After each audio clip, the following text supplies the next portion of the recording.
Olá, gente. Agora nós vamos falar especificamente do tipo nil em Lua. O tipo nil ele quer dizer a ausência de qualquer valor. Então, por exemplo, se eu declaro uma variável e em nenhum momento defino o valor dela, por padrão, ela vai valer nil, né, que é a ideia de não ter nenhum valor.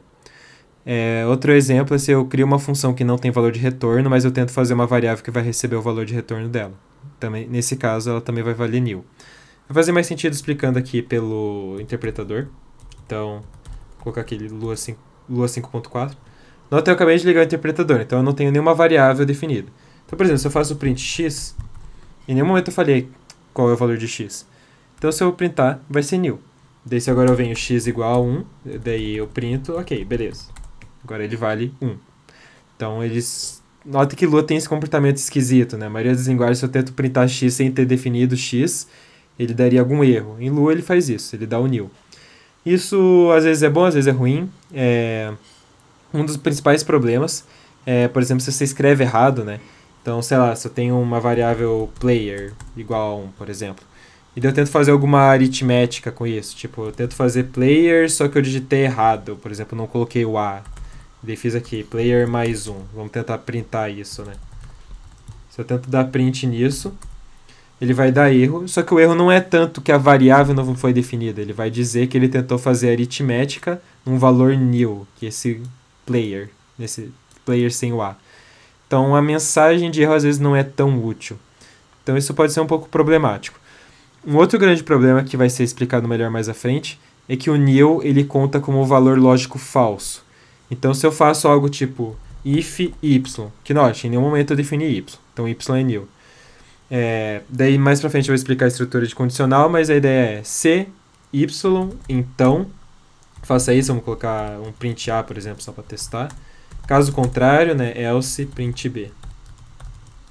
E daí o end é só para finalizar o bloco.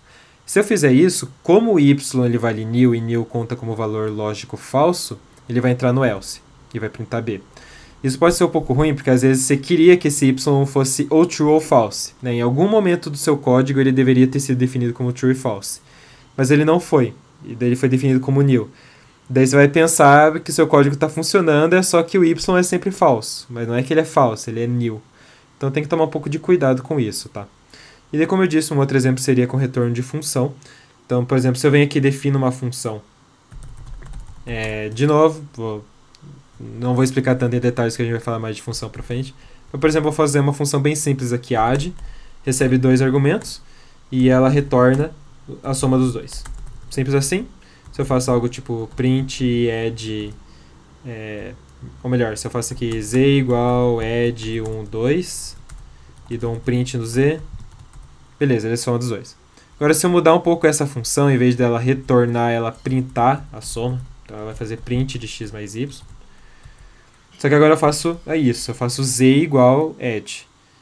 Ele printou ali, né? É o que a função faz, ela printa o 3. Só que note que não deu nenhum erro, tipo, eu fiz uma função que não tem valor de retorno, mas estou guardando o retorno dela em algum lugar. Mas se eu for ver esse z, ele vale nil, tá?